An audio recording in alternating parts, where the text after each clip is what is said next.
Next, it's my pleasure to introduce to you Rebecca MacKinnon, who is a senior Schwartz fellow here at the New America Foundation. Rebecca has provided New America and many of you perhaps with a great deal of intellectual leadership on this subject in terms of defining and staking out what internet freedom means, both domestically and abroad. Assistant Secretary Posner referenced earlier the Global Network Initiative, which Rebecca MacKinnon founded, as well as Global Voices has also been raised here today, which is also founded by Rebecca MacKinnon. So we are very proud that Rebecca has made her home with us here at New America in providing this leadership. She's currently working on a book called Consent of the Networked, which will be out early next year, and I think will be a culmination of a lot of Rebecca's groundbreaking work on this subject.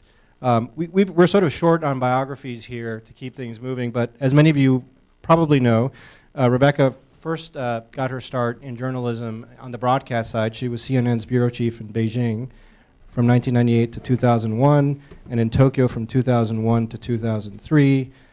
She's done a world of tremendous things, and we're lucky to have her today to really give what's our keynote talk on myths, realities, and inconvenient truths of the internet. I should also note that Rebecca, because she's in such demand, rushed here today from London, where she gave a TED talk on a similar subject yesterday. So we have to give her bonus points for that. Rebecca, thank you. Thanks very much, Andres. Thanks. Because I just showed up, I didn't get a chance to test anything, so let's just hope the audio works and the video works and everything else. And just one clarification, I didn't single-handedly found the Global Network Initiative. It was sort of a group effort, but, you know, thank you. I don't want to take more credit than I deserve. But I want to start out with a bit of history for those people in the room who were born after 1980. This is really ancient history, but at least there are some of us who were born earlier than that. But there's some very dominant, I think, sort of myths and beliefs, particularly in the American collective psyche. And I think this ad that ran in 1984 that was inspired by George Orwell that Apple ran really encapsulates, I think, the way in which we like to think about technology, market, capitalism, and freedom. So I'll just play this excerpt here and hopefully it will work. Is more powerful a weapon than any fleet or army on earth. We are one people, with one will, one resolve, one cause. Our enemies shall talk themselves to death, and we will bury them with their own confusion. We shall prevail. On January 24th, Apple Computer will introduce Macintosh. And you'll see why 1984 won't be like 1984. So this is a really dominant kind of meme in our collective, particularly American consciousness, but I would say the democratic West more generally, that technology created by innovative companies is just going to set everybody free, just by virtue of being put out there. And I think that's one reason why the kind of meme of Facebook revolution was so captivating so immediately in the media. And this is the original photo that was taken by NBC's Richard Engel. He uploaded it onto the internet, and immediately it was all over the internet, all over the media, and generally translated as, "Thank you, Facebook." But actually, a local blogger in Tahrir posted a photo of the same guy with her translation, and she's a native Egyptian Arabic speaker. Her translation says, I don't know if you can read this here, but she types, the sign says, "Thank you, Egypt's Facebook youth. Standing strong, we will not leave."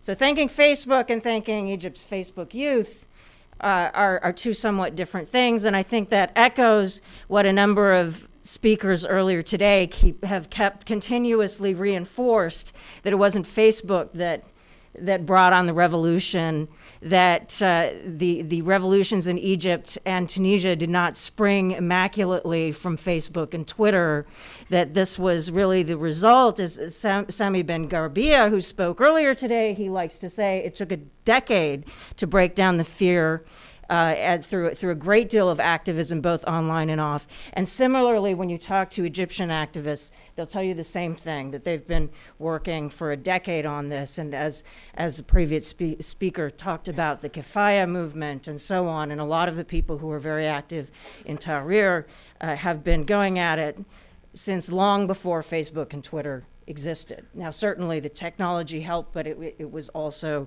I think, as we've been hearing over and over again, a product of a great deal of work by dedicated people for a long period of time. Now, this is a very interesting map. This is a world map of social networks as of June 2011. And the blue here is the Facebook empire, the empire of Facebookistan, you could call it, or something. And Facebook has indeed, become the dominant social network in many parts of the world. But you also see some borders persisting in cyberspace, and the reasons are very interesting. Now, Brazil, the dominant social network is Orkut, for reasons you're really going to have to ask Brazilians about, their kind of unique cultural and social reasons, and linguistic reasons. And Japan uses primarily Mixi, which is, again, for cultural and linguistic reasons primarily that are fairly unique to Japan. But then you see China, Vietnam, and a number of the former Soviet states. China, the dominant social network, the number one social network is something called Qzone. How many people in this room have heard of Qzone? Yeah, not too many. And in Russia, it's Vkontakte. And then in some of the other former Soviet states, it's also a Russian social network called Odnoklassniki, which is kind of like a classmate thing. And so what's interesting, particularly with China and Vietnam and the former Soviet states, is you have a trend where the relationship between the local social networking companies, in Vietnam it's also something called Zing, which is local, the relationship between the local social networking companies and the government is actually serving to constrain the empowering potential of this technology in ways that are worth paying attention to. So China, of course, everybody's familiar with the idea of the Great Firewall of China, the system of filtering or blocking that prevents people who don't know how to use circumvention technology from accessing Facebook or Twitter or other global websites that the Chinese government has decided to block. That's only part of the story. The other part of the story is what is a set of policies that the Chinese government likes to refer to as self-discipline, which in more plain English means basically subcontracting censorship and surveillance to private sector internet companies. And so what goes on, this is actually an award ceremony. I sat way in the back of this auditorium at this award ceremony in 2009, where the Internet Society of China presented a self-discipline award to the top 20 companies that were doing the best job of policing their users. And Robin Li, CEO of Baidu, China's dominant search engine, was recipient of one of these awards. And of course, if you don't abide by the government demands and rules, you're not allowed to have a business license, and if you're a foreign company, you can't operate in China. And so just to kind of visualize a little bit how this works, this is google.com if you do a Chinese language search for the 1989 Tiananmen Square massacre. So this is like on the international google.com, you do the search and you get the tanks, you get bloody pictures of bodies and so on, you get what you would expect. If you do the same search on Baidu, you get nothing. You get a message saying that no such results exist because it's been so heavily censored. And that's being done by Baidu itself using technology it's developed at the behest of the government. Now, Google, when it was operating in China, of course, it pulled its search engine out of China and decided to stop censoring last year. But during the period of time from 2006 until early 2010, when it was operating in China, it was trying to split the difference with Google.cn. So they would give some results, but not all results. So when you did a search, you got results of some things from Tiananmen Square and some things from a historical massacre called the Nanjing Massacre during the Sino-Japanese War, but you don't actually get pictures of tanks and bloody bodies from Tiananmen 1989. So you kind of split the difference. But Google's attempt to split the difference wasn't enough for the Chinese government, and they eventually felt, in addition to the fact that they were being subject to hacker attacks and other kinds of problems, they decided that the pressure on them to censor increasingly more and more no longer made it worth staying in China, and they withdrew last year. So, and here is Baidu's one of Baidu's social networks. They have a blogging platform in addition to search engine, and they've got a number of other different services in addition to search. And this is an experiment I did a while back where or last year, I tried to post an article I created a blog. I tried to post an article about Liu Xiaobo, who won the Nobel Peace Prize last year. I couldn't even publish the article. It prevented me from publishing. So it's not just about blocking content. It's not about just making it hard to reach content, but you can still find it if you can circumvent the firewall. It's about keeping stuff off the internet completely. So in the simplified Chinese Mandarin internet that is hosted on computer servers inside China, there's just certain conversations that are much harder to find because they get deleted. And there are weekly and sometimes daily directives coming from the government to all these companies saying, here's a list of the types of subjects you need to look out for and certain people you need to keep an eye on and so on and so forth. So in places like China, what actually happens is that while I call this networked authoritarianism because people do feel much freer than they used to, they have a lot larger space to talk about many more things than they could before the internet happened. You can even sometimes expose corrupt behavior of local officials, and there is quite a lot of lively debate and discussion going on the Chinese internet, but it's still prescribed. It's still impossible to use Chinese blogs, to use the Chinese equivalent of Twitter to start a protest. It gets nipped in the bud. The people are easily tracked via the companies who are logging their IP addresses and sometimes require that they register with ID numbers and so on.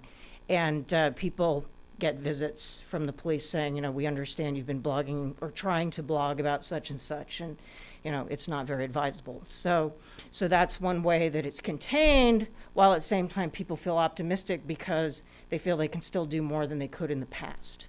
So it's a way that the government is enabled to allow for more steam to blow off, allow for people to talk about very local and specific things, but as soon as somebody tries to use social media to say, hey, this problem in this one province, this is a result of a systemic failure. We need democracy. We can't solve this one official at a time. That's when, boom, everything starts getting deleted and people start getting calls from the police. In Russia, they don't generally block websites, and sort of direct internet censorship is very light. But what does happen is a great deal of both surveillance as well as intimidation. So this is a website called Ruspil. It's an anti-corruption website started by Alexei Navalny, who's quite famous and been interviewed in a lot of Western media. And earlier this spring, a very troubling thing happened.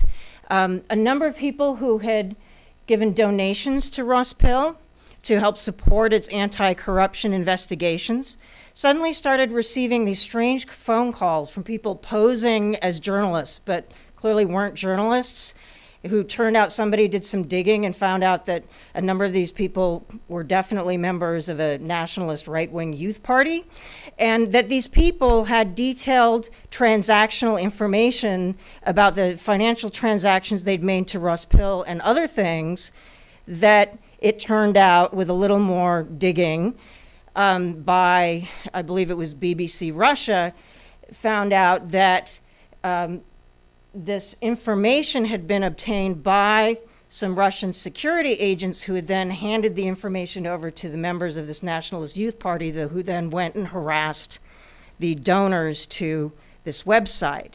Now, this is one very subtle way to chill the internet's potential to enable people to use the internet to hold government to account. And so you also have an interesting situation, let's say in Egypt. So we had a revolution in Egypt. Of course, there's still the challenge of, will Egypt succeed in building a democracy? And this, on the left here, is a picture taken by an activist who was part of the storming of Egyptian state security headquarters back in March, where a bunch of activists kind of went in, and the fleeing agents left behind a lot of shredded documents, but they also left behind a lot of intact documents that they hadn't had a chance to destroy or remove. And some activists found their own files, and those files contained transcripts of their cell phone text messages, detailed email exchanges, logs of their email exchanges, even logs of Skype chats, all kinds of different records of their digital activities in great detail. And another activist actually found a contract from a Western company for the sale of technology that would assist in this type of surveillance.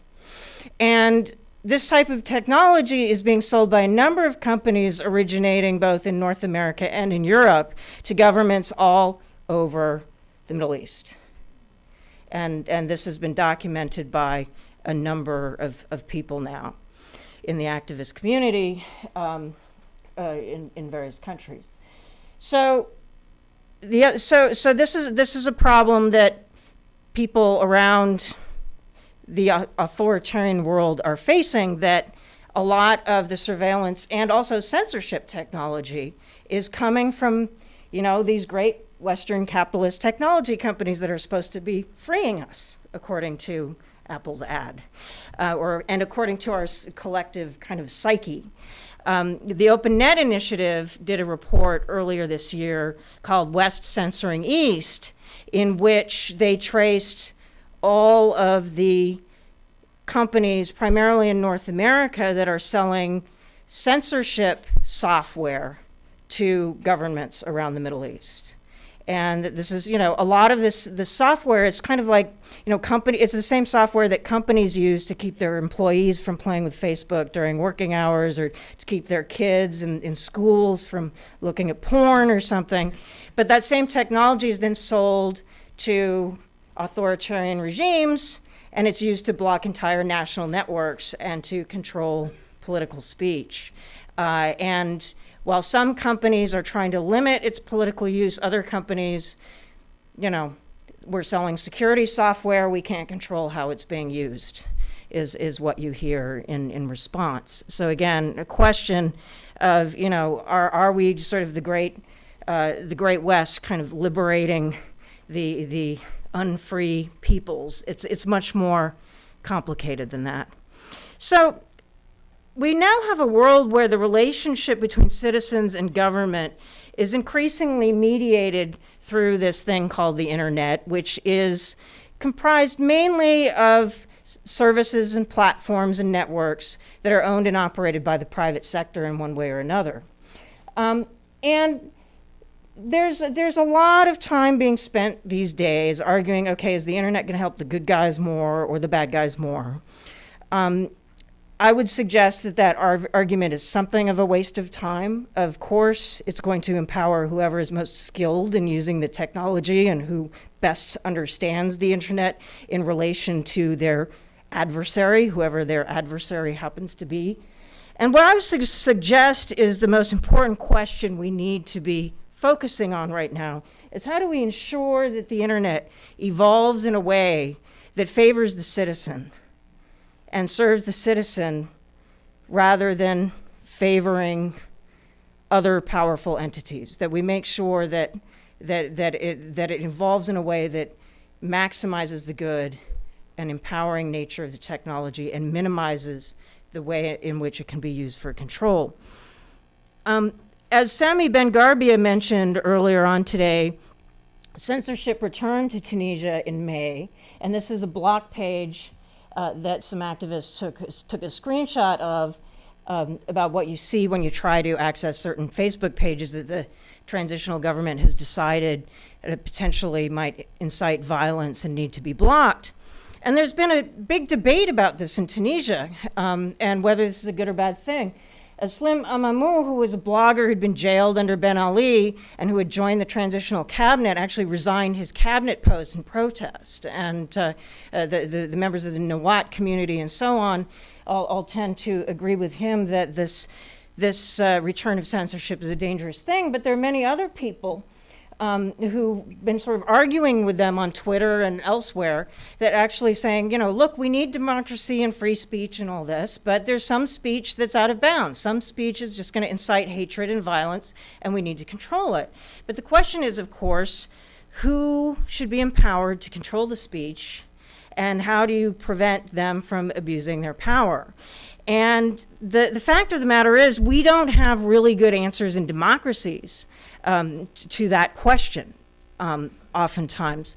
And this is South Korea, and South Korea is often kind of used as an example of the empowering nature of the internet. It's the first country where you actually had a president whose election was determined by activism through this citizen media website, Oh My News, back in 2002, late 2002. But in South Korea, there's been some troubling trends that in a way kind of serve as a warning and an example of the difficulties that we face even in democracies. In July 2005, there was what's been called the dog poop girl incident. This is a young woman who allowed her dog to defecate on the subway, and she refused to clean it up, and everybody got outraged. And somebody took a video of this on the subway, as people often do with social media these days. Well, as a result, she was hunted down. She had to get plastic surgery because she engaged in a bit of unseemly behavior, socially not very responsible, but she was harassed and hunted down to the point where she couldn't show her face in Korea. She had to get plastic surgery in order to continue to live in Korea. And there's a lot of concern in Korea and in many societies about the use of the internet by, vigilantes and others, and cyberbullying and harassment, and a lot of voters calling on elected politicians to do something about this. All these bad people doing bad things on the internet, you have to stop them. And so what South Korea did is they implemented a law where websites with more than a certain number of users require that people have to register their real name and ID number with the social media company that they're using. And so there was a famous incident in 2009 where this guy who was blogging under the pen name Minerva, and he was basically writing economic analyses and critiques of the South Korean economic policies, he got arrested for spreading false rumors on the internet. He'd been writing pseudonymously with a pseudonym in public, but his social media platform, of course, knew exactly who he was and what his address was, and the police asked them for it and gave it to him. And he was jailed for 5 months. He was eventually acquitted, but that case had a real chilling effect on people, again, who want to use the internet to really go up against kind of the establishment media that's many people in Korea feel is a little too much of a lapdog and, so on. Because even if they end up getting justice in the end, their life will still get ruined. So this is an interesting cautionary tale, and in fact, there's been other complaints made by civil liberties groups in Korea about what people feel is the misuse of government authority over social networks and internet service providers and so on to curb protest activity that human rights groups believe is legitimate. And so again, these laws were passed because voters in a democracy wanted the government to do something about genuinely bad people doing bad and irresponsible things.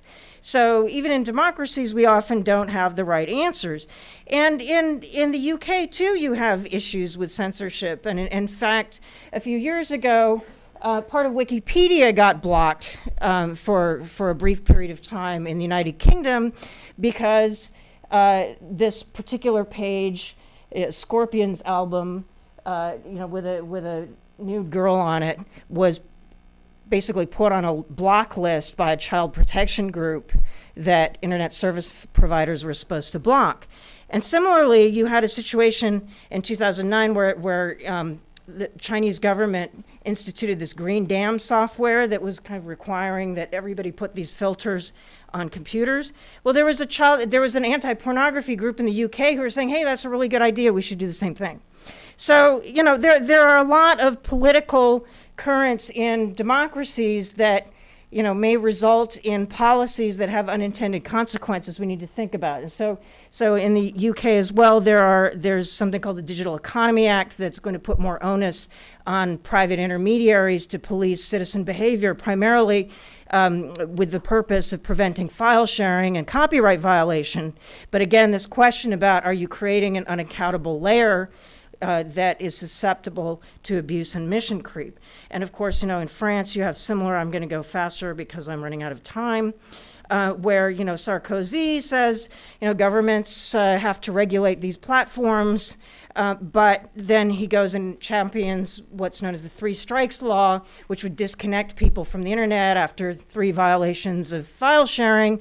And the UN Special Rapporteur on Free Expression has condemned this as an excessive and disproportionate punishment that will infringe on people's right to communication and information access. And a lot of the mechanisms are, pointed to by authoritarian regimes as saying, well, we're just, following international standard practice. And, in the United States, whatever you think of Julian Assange, there's concern about the fact, even by people who aren't big fans of his, that Amazon web hosting dropped WikiLeaks as a client soon after receiving complaints from U.S. Senator Joe Lieberman and others, despite the fact that WikiLeaks was never even charged, let alone convicted of any kind of crime. And of course, there's been a lot of controversy and continues to be in the United States about the way in which U.S.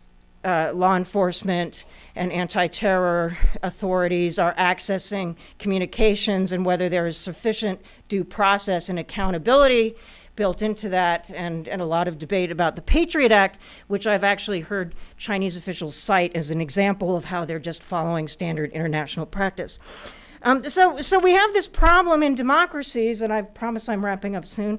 We have this problem even in democracies where we haven't really worked out how best to balance security and child protection and protecting businesses and so on the one hand, with protecting civil liberties and free expression on the other in our digital networks. We have a basic sense of how to do it in the physical world, in terms of how you trade off between law enforcement and civil liberties. We don't achieve it perfectly, but at least we have an ideal of how these kind of interests should be balanced in democratic institutions. But we don't have a good sense of how to do this in a digitally networked, globally networked environment. And it's really incumbent on democracies to lead the way in figuring this out. Otherwise, it's going to sound kind of hollow, and I think you've heard this from a number of people today, that if the U.S. and other democracies need to practice what they preach.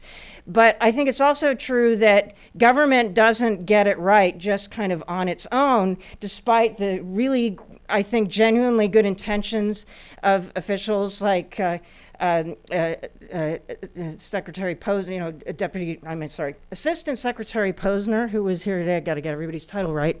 And so on. I think there's a lot of very good, well-intended people in a lot of democracies. But unless we have a broad citizen movement, you're not going to get You're not going to change corporate behavior, and you're not going to get intelligent government policies across the board. And the pressure really does need to come from the public. You didn't get intelligent environmental policy to the extent that we have it. You didn't get companies to stop hiring 10-year-olds, just because CEOs and government officials figured it was the right thing to do. It took decades of activism and public pressure. And the only way we're going to keep the internet a citizen-centric and open and free network is if the netizens, both in democracies and elsewhere, engage and insist. And I'm going to wrap up with a quote from Alaa Abdel Fattah, who was actually one of the early activists in the Kafaya movement and so on, and was very active in Tahrir Square. And he was interviewed by Sami Ben-Garbia last fall. And Sami wrote this long essay about kind of the Western internet freedom policy. And he asked a number of activists who live in authoritarian countries the same question that Ahmed was asked, what can the West do? And Alaa's response was, deal with your own backyards. Get it right at home. Because if you don't get it right at home, our governments are just going to use what you're doing and your structures and your approaches as an excuse. And so this is a very important thing. And so I've run out of time. So just end with this idea that internet freedom starts at home, not only on a political and governmental level, but also in terms of our companies, in terms of the political demands we're making. Let's be aware that in cyberspace, there are the same kinds of trade-offs that we face as in physical space. You want perfect security, you're going to have no freedom. How do we balance this? So thank you.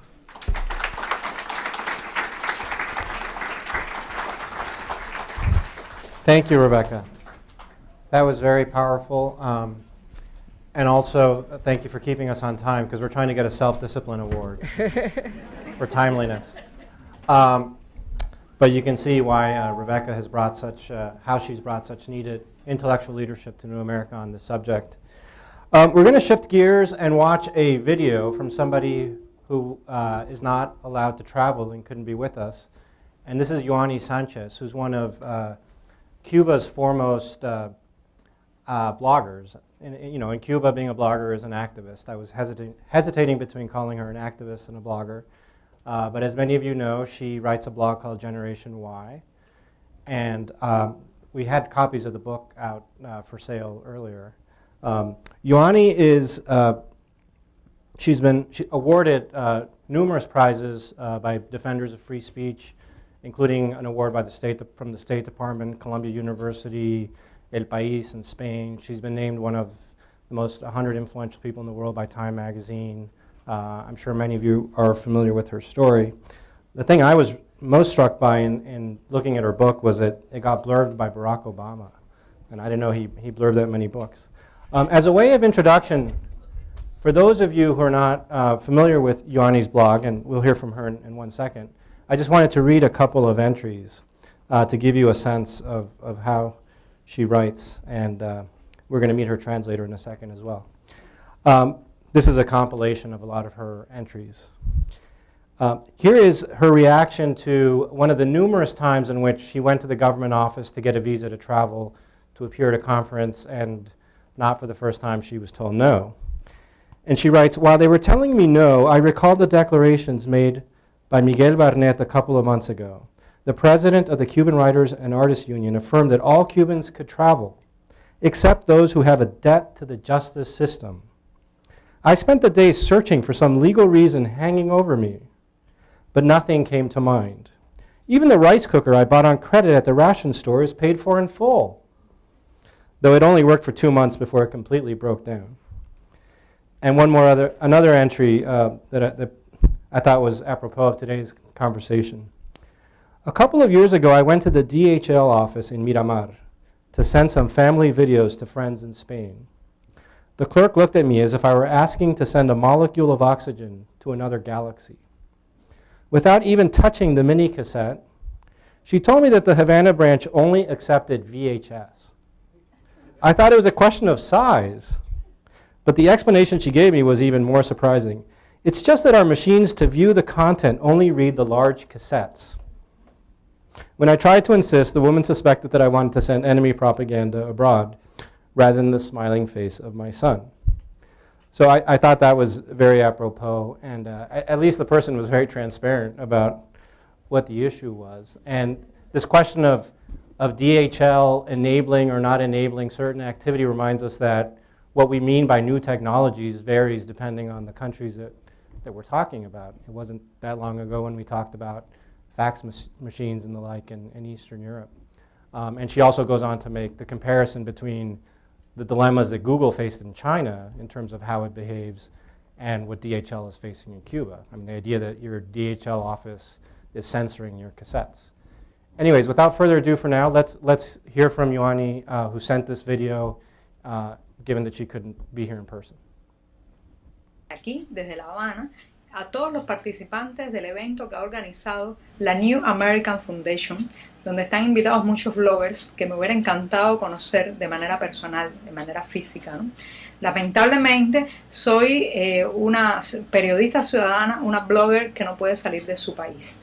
Precisamente por haber abierto hace ya 4 años, desde abril del año 2007, un blog en internet llamado Generación Y, pues estoy condenada a la inmovilidad insular. O sea, uno de los castigos por escribir lo que pienso, por narrar de manera crítica esa realidad que los medios oficiales esconden o silencian, pues se ha tomado contra mí la represalia de no dejarme salir del territorio nacional. No obstante a eso, mi palabra, mi voz, mis escritos pueden darle la vuelta al mundo, gracias no solamente al interés que hay sobre esta isla, sino también a la solidaridad, a las manos amigas de decenas de personas que me ayudan a traducir mis textos, a publicarlos en la web, a difundirlos en los espacios como este que ahora comparto con ustedes. Vivo en una isla que yo llamo la isla de los desconectados. Las últimas estadísticas oficiales dicen que de cada 1000 cubanos, solo 159 tienen acceso al ciberespacio, a Internet, ¿no? En realidad es una estadística falseada y engordada, puesto que en ese número están contando también a personas que solamente tienen acceso a una intranet local muy cerrada, con muchas páginas censuradas. De manera que es un verdadero milagro que en esta isla de los desconectados, una pequeña comunidad de bloggers alternativos, hayamos encontrado nuestra voz, hayamos encontrado la manera de hacerle grietas al muro del control, del monopolio estatal sobre la información. Y a partir de esas pequeñas grietas que nos ha permitido la tecnología, pues narrar nuestra cotidianidad, nuestra realidad. Soy una persona que usa la palabra. Estoy en contra de todo tipo de violencia verbal, ya sea institucional o individual. Me considero una verdadera cronista del día a día, una cronista de esa Cuba subterránea, esa Cuba escondida, esa Cuba por momentos olvidada, y sobre todo de una Cuba que nada tiene que ver con los estereotipos turísticos, los estereotipos políticos que se han difundido sobre nuestra realidad en el mundo. Estoy aquí también gracias a la solidaridad de gente como ustedes, puesto que el andamiaje de la represión, de la calumnia, los ataques institucionales, policiales, mediáticos contra personas que intentan cuestionar el supuesto paraíso socialista en el que vivimos, son muy intensos esos ataques, ¿no? Y bueno, pues mis lectores, y de ahí parte la experiencia principal que he tenido en estos 4 años, mis lectores se han constituido en el escudo protector. Las personas que se acercan a mi sitio, que leen mis palabras, que opinan, cuestionan, se sienten sencillamente identificadas o contrarias a lo que digo, pues sin saberlo quizás hacen alrededor mío un halo protector que me ha permitido llegar hasta aquí, ¿no? La solidaridad de bloggers de otras partes del mundo es muy importante para nosotros. No solamente porque ahora mismo nos sentimos como Robinson Crusoe abandonado en su isla, sin la posibilidad de conectarnos libremente a Internet, sin la posibilidad de usar muchas de esas tecnologías que son ya un emblema del siglo XXI, de la aldea global, sino también porque la solidaridad nos permite seguir. El hecho de que mencionen nuestros nombres, de que se acerquen a la lectura de la blogósfera alternativa cubana, de la gente, por ejemplo, que desde Cuba está utilizando la herramienta de Twitter, es algo muy importante para continuar nuestra labor. Desde agosto del 2007, ese pequeño pájaro azul que es Twitter, con sus pequeños textos de 140 caracteres, ha cambiado también nuestra vida. Nos ha permitido informar, reportar, lanzar mensajes de SOS al mundo, decir en tiempo real lo que nos está ocurriendo. Tengo 1001 experiencias de cómo ha evolucionado el papel del ciudadano, la voz de la ciudadanía, gracias a estas pequeñas tecnologías, al artilugio del teléfono celular, a la posibilidad de enviar y recibir SMS, y bueno, también gracias a Twitter, ¿no?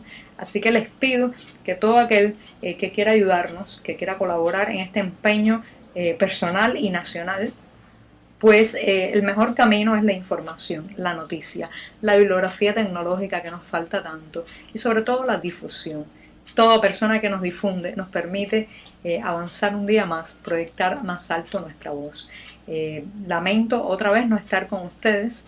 Me encantaría escuchar las discusiones en las mesas y en los diferentes paneles que tendrá este encuentro. Sé que hubiera podido aprender mucho y bueno, pues quizás por eso el gobierno de mi país no me deja viajar. No obstante, mi blog está ahí, mi voz está ahí, mi cuenta de Twitter está ahí y no se puede cerrar.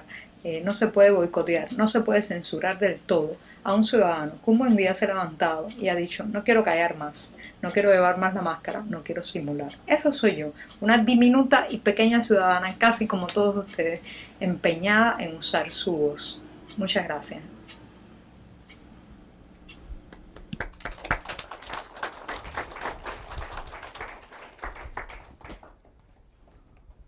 Now we're going to segue into our conversation, and while we set the chairs, and I think we need to have speakers mic'd, I'll go ahead and introduce the panel.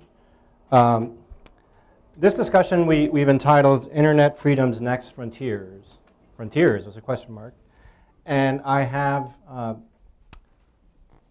Omid Memarian, and am I pronouncing that correctly? Memarian? Is an Iranian journalist. He's a contributor to the Huffington Post and the Daily Beast. I think he can relate perhaps quite well to Ioanni's story. He started a blog in Iran early last decade and has been in this country for a number of years, and we'll hear more about his story. Suffice it to say that he has received the Human Rights Defender Award for his work. He's been a visiting scholar at UC Berkeley Graduate School of Journalism. And next on our panel discussion is Mary Jo Porter. Mary Jo is the co-founder, well, first of all, Mary Jo is one of the people who allows Ioanni's voice to be amplified and heard around the world. Mary Jo translates and has organized other translators for Cuban bloggers, but she translated Ioanni's book and continues to translate her blog. She's the co-founder of hemosoido.com and translatingcuba.com as part of this endeavor. Also, I added this because I saw it in the book. This wasn't on my cheat sheet, but Mary Jo's day job is a transportation consultant. And that would have been very apropos if I had gotten away with the title I wanted for this event. Don't make a face, Faith. I first, when we were conceiving of this, I thought the title should be "The Road from Tunis to Pyongyang Goes Through Damascus." So that would have I could put public transit on. You could have helped us out, but cooler minds prevailed and pithier minds, and so that's not the title for today. And third, we have Marcus Noland joining this discussion. Marcus is the deputy director at the Peterson Institute for International Economics. His work covers political economy of U.S. trade policy and Asia. He is the author of Witness to Transformation, Refugee Insights into North Korea, and Arab Economies in a Changing World. So I guess I can take my place here. I'm excited about this conversation, not just because I get to be a part of it, but you know, we've had a lot of discussion this year about the Arab Spring and what it led to in terms of what we're seeing now in Syria, and it's been a very Middle East focused discussion. So this is an opportunity to kind of branch out and look at sort of as we describe it, the next frontiers of internet freedom. And in some way, too, the story of last year. Before we had Tunisia and what happened in Egypt, we had a lot of commotion around the Green Revolution and excitement about what social media had, the mobilization that occurred in Iran. So I'm glad that we can also revisit that. Mindful, however, of the caution that we've received to treat each country differently, I can't imagine, this is a very disparate group of countries that we're talking about, North Korea, Cuba, Iran. It brings to mind Dilbert. I wish I had it with me, but years ago, one of my favorite Dilbert cartoons was a shot of the office that Dilbert works in, the cartoon of the office worker. And it said basically in any office there are three groupings. There are the people who are in the loop. There are the people who know there's a loop, but they're not in it. And then Dilbert, of course, is oblivious to the fact that there is a loop. So you all know which country you're here to represent in that spectrum. But Omid, maybe we should begin with Iran in terms of discussing, now with the benefit of hindsight in terms of the contested election, the mobilization that occurred, in our ADD fashion here in the States, where we pay attention to stories like that for 15 minutes, if that, and then move on to the next thing. Why don't you share with us a little bit the perspective of how you see that moment in retrospect, and how do people in Iran view what's happened this year? Elsewhere in the world, and in terms of their own experience. Well, I think the internet had a very significant role 2 years ago in Iran. And I can say that if it was not for the internet, many more people would have been killed in the streets of Tehran. It's obvious. But it's, as the other speakers talked about, it was not just because of the internet. Iran has a very vibrant civil society, academia, a very alive, is one of the youngest countries in the Middle East. So people are dissatisfied, and they don't like some of the policies of the government. So it was not just for the internet and Facebook and YouTube that it happened, but it really helped the people to mobilize and come to the streets. And more than anything else, the Iranian government has a huge propaganda machine, and this is something that in the United States people do not get it. And in this war, and they are in a propaganda war with the U.S. And in this war, the Iranian government has the upper hand. They are much better than the U.S. when it comes to propaganda. And it was for the internet that the Iranian people were able to challenge the narrative of the government over the events. So they create a message and they try to make it dominant. And we hear that message. It was the internet that told the world that the Iranian people want something else, and we saw a different image of what exactly people were doing inside the country. In terms of my reference to Dilbert and being in the loop, I was struck in the piece that Omid wrote a nice piece for our Slate package, and you mentioned that internet penetration in Iran is 38%, which of course would be quite different from Cuba and North Korea. Right. You also write that a lot of what the U.S. can do, and this was something that was referred to in earlier discussions, in terms of promoting connectivity and internet freedom, can backfire. At the same time, you also suggest that we're not doing enough in the article. So I'm wondering, is it a question of, is this sort of the Powell doctrine of internet freedom? If the U.S. is going to do something, it should be all in, as opposed to just dipping its toe in the water and playing with activists who thereby might be stigmatized, as Jacob mentioned earlier. Well, if you ask me this, I think we, when it comes to Iran in Washington, we do not have a solid policy. I think when it about Libya, I think everybody was on the same page, on what to do with Libya or many other countries or Syria. But when it comes to Iran, we don't have a solid policy. In Washington, we have like 200 different views on what to do with Iran. And we have a failed policy of regime change that the U.S. has different administrations have practiced like over the past 3 decades. And they have spent millions of, if not billions of dollars on this policy. And, and they, when it comes to the internet and how to help Iranians to challenge the narrative of the government and come to the streets and change the government, we see, for example, the money the U.S. government has allocated to some of these programs is like $2 million.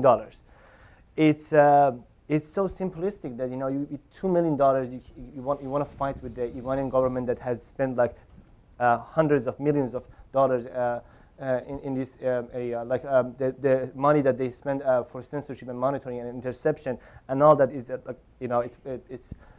it's more than 100. It's a lot. So we have information that it's like the Iranian government is working on a national internet network that cost them $1.5 billion. And then we are having the U.S. administration, the Obama administration is allocating $2 million for Global Freedom Act or whatever program they have. And I think that's a wonderful project, the internet in a suitcase. But $2 million, it's not serious, really. I don't think it's really serious. We're going to get to that later Okay. today, but I hear you. Marcus, let's look over to North Korea. The country that I would nominate for being the one that's, at least in terms of civil society and the North Korean populace, is unfortunately talk about the island of the disconnected. As you My already reaction mentioned. was if Cuba's the island of the disconnected, then North Korea is the dark side of the moon. Right? Just different planet. So when you think about internet freedom in the North Korean context, does that have any resonance? What does it mean? Are we still in the stages of trying to puncture the curtain that is surrounding that country via cassettes coming in and out? Is there anything that we could speak of in terms of internet freedom? And also, I want to hear your thoughts on the fact that while the populace is not quite on the global grid, as you pointed out in an exchange that we had, the government is, literally. Right. So basically, the situation in North Korea is that the government has prioritized political control over any other goal or value, economic development or anything else. So internally, there is essentially no internet freedom. The themes that we've been talking about are there, but the technologies are different. And then externally, they're actually quite aggressive, and I would be happy to elaborate on that. But on the internet itself, it basically doesn't exist. First of all, just from a hardware standpoint, North Korea has very limited telecommunication links to the outside world. So there's not a lot of capacity for moving data. Secondly, what capacity there is tightly controlled. So for example, if you were somebody, if I was sort of my equivalent in North Korea, I was the vice president of Economics Research Institute in North Korea, I might have some permission to access the internet. And the way it would work probably for a guy at that level is that if I had a scientific or research reason for wanting to get some sort of foreign, he wanted to read an article by Marcus Noland, then what he would do is actually apply to download the article. And somebody would screen the request, and then if it was accepted, then you'd be allowed to download the article. There's a very, very, very, very small number of people who have access or unimpeded access to the World Wide Web. That's tiny. The themes are there, but the technology is different. North Korea has only really gotten cell phones in the last few years. There are multiple networks, but the one that's important numerically is there is now a network that's it's claimed to have 500,000 subscribers. It's operated as a joint venture between the North Korean government and the Egyptian firm Roscom. It's mainly, well-to-do emerging middle-class people in the capital city of Pyongyang. They can't use the phones to talk to foreigners. They can't make international calls or receive international calls, but they can talk to each other. Then Can they text? Yeah, they can text. So you have at least some technology there for social communication. Then in the border region, there are cell phones, which are illegal, which operate off the Chinese network. And those people can actually call abroad and receive calls from abroad. And that network on the Chinese border, I believe, is becoming an important avenue for information coming into the country. And then beyond that, there are issues. You have people now talking about attempting to use technologies to essentially radio in information that would be receivable on the cell phones.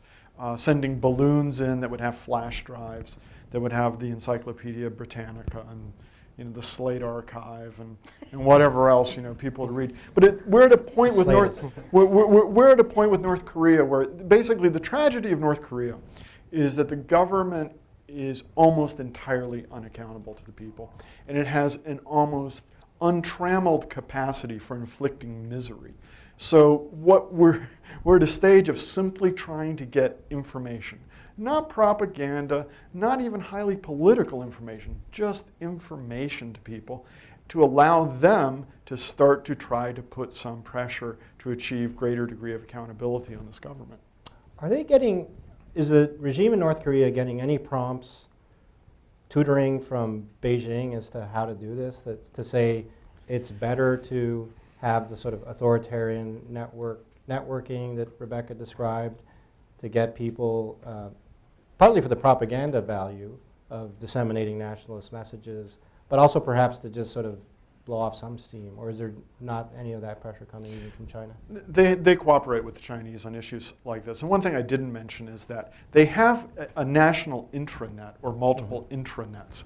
So there are people who can go to an internet cafe in Pyongyang and get onto this domestic intranet and look at the highly censored local websites. So there is that. They are cooperating with the Chinese in that regard. But in another regard that they're cooperating with the Chinese is, I think, much more disturbing.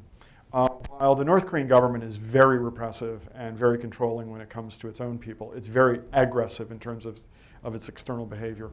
The estimates vary a lot, as does most everything with North Korea. But they appear to have an organized, militarized group basically operating through what is kind of the equivalent of the North Korean CIA, whose job it is to attack other people. Recently, they were involved in denial of service attacks against a variety of institutions in South Korea. The ironic one was they appear to have brought down the financial arm of the South Korean Agricultural Cooperative Organization at the same time they were asking for food aid.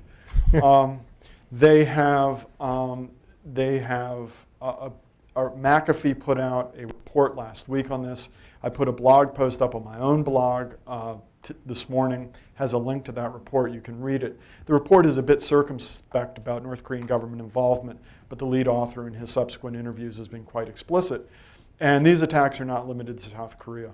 Basically, every think tank or organization in the United States that is at all critical of North Korea, or individual researchers who are doing research on North Korea, have been attacked, including my institute, my collaborators, and so on. FBI is treating this as foreign espionage. They operate out of China, and there's some ambiguity about whether it's Chinese or North Korean, but in some cases it appears to be quite clearly North Koreans operating out of China. Mary Jo, you're helping to connect the island of the disconnected, as Ioanni put it. Tell us a little bit. I was asking you earlier when you first arrived about how many people in Cuba would read Ioanni's blog. Her access seems to be intermittent, but she's able to carry on, as she said in the video. But how much of a domestic audience does she have? And your answer to this was rather interesting. Well, the first thing is I don't speak for Ioanni, I don't speak for the bloggers, I'm not a Cuba expert. I'm just sort of in the trenches translating these blogs, so take it for what it's worth. But Ioanni herself does not manage her blog. For all of those of you who blog, you go onto a website and you've got WordPress or bloggers and you load your posts. She can't do this from Cuba, and generally she emails her entries out to friends abroad who post them for her.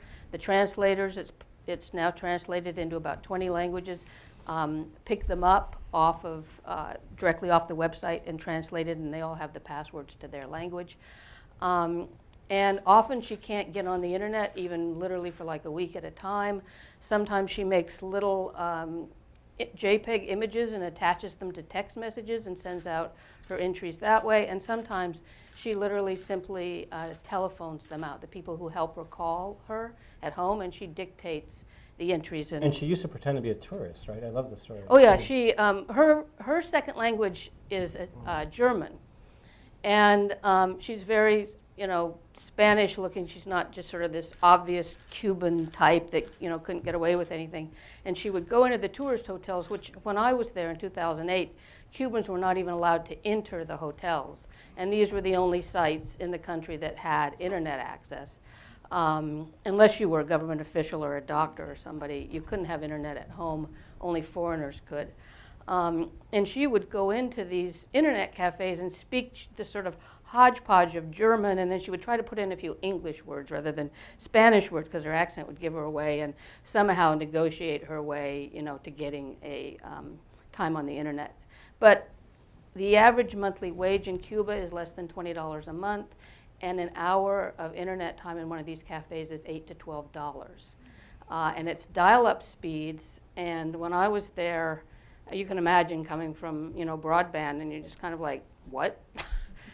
And there were no cell phones. When I saw one person on a cell phone in the entire time that I was there. They were legalized after I left in 2008. Cubans have them, but they can't afford to talk on them, and they can't even really afford to text on them. And they use Twitter mostly when they are able to get online. To send a text costs $1. So you can imagine you're not going to be doing a lot of tweeting at $1, tweeting at $1 a text. But back to your, how many people? So basically, the blog gets how many people? Basically loaded the way up outside the country, and then right. Basically, the way the government controls access, obviously, is through just that there isn't any, that it's dial-up, that it's really expensive. But what Cuba has going for it, of course, is the 2 million Cubans that live abroad, a huge portion of which live in the United States, and obviously great numbers in Spain and in other Latin American countries.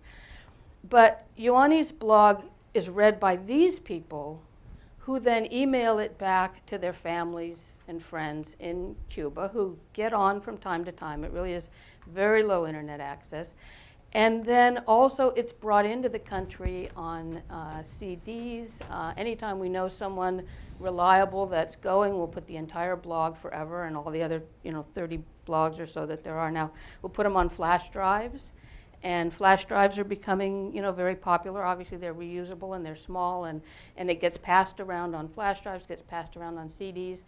Until quite recently, Ioanni was basically unknown in Cuba. And then very recently, the government put together an hour-long television show about how evil she is and how she works for the CIA. So now she is much better known, thanks to that. Omid, tell us a little bit about your experience in terms of how you got started in Iran, blogging, and how did you get in trouble? What trouble? Well, I started blogging in 2002, and I was working as a journalist in Tehran. And at the time, first of all, we learn how to censor ourselves. There are laws that we cannot talk about certain topics. And like the Revolutionary Guards, like the Supreme Leader, we cannot criticize the religious figures and all that. And second is our editors. They tell us what not to write and what to write. And third is the journalists themselves. They know what might put them in trouble. So in 2002, I had many. For example, imagine I write a story and my editor says, we cannot publish this, or they wanted to publish that half of that. So the blogger was introduced to the Iranian society, I think a year or 2 years before that, and so I was introduced to the blogger, and I established my blog, and I put some of my stories that I could not publish in the newspaper on my blog, or some of the stories that were published, 50% of the story was published, or 75% of the story. So I put the entire story on the blog and say, no, this is the complete version of the story at this link. So in 2 years, I was, a year after, I was arrested by the Iranian authorities, and I was welcomed at the Iranian prison, Evin, the notorious Evin. And it was funny at the time, they didn't know. I remember that they asked me, why did you send your information to all these websites, like anti-regime websites? And I said I didn't send it. They just linked to my website. It's just link. And it was very hard for the guy to understand, my interrogator to understand what was the linking. Linking was there. And I understood, after like half an hour, 1 hour, I was under pressure, and I said, oh, the problem is you don't understand linking. So I said, listen, I understood. I faxed.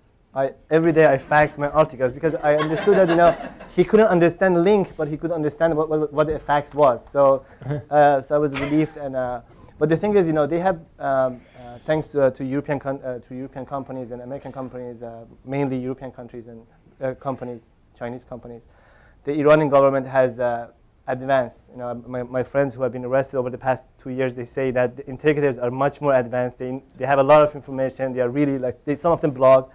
And so the situation has changed a lot over the past few years, and they are getting they are going after China. They are the second country, I think, after China in developing the infrastructure, on one side, and also on the other side to monitor the system. However, it's very different than North Korea and Cuba.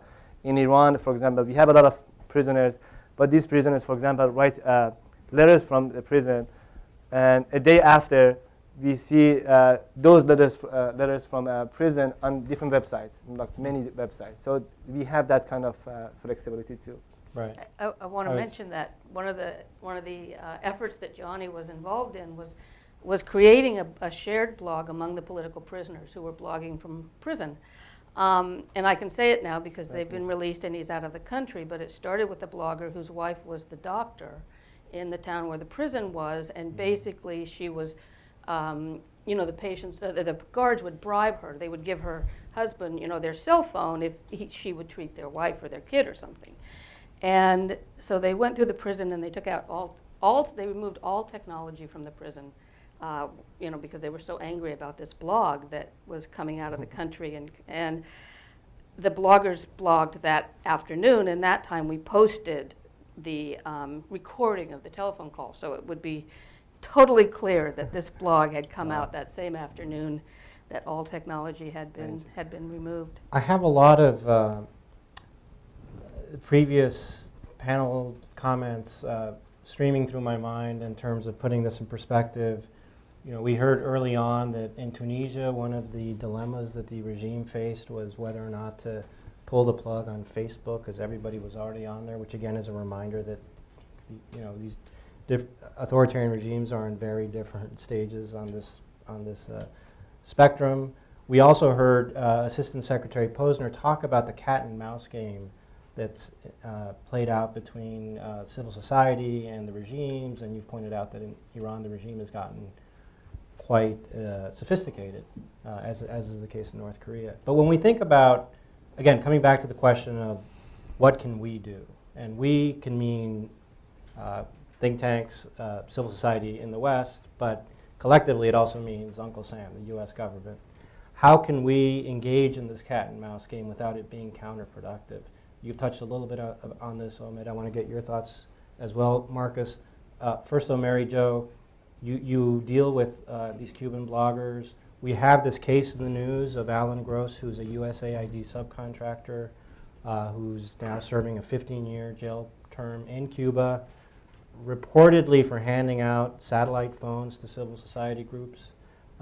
When you talk to bloggers like Ioanni, or when she writes, and what's the discourse like in that community about the desirability of having people in Washington parachute telecom equipment? We're not at the point where people are on Facebook.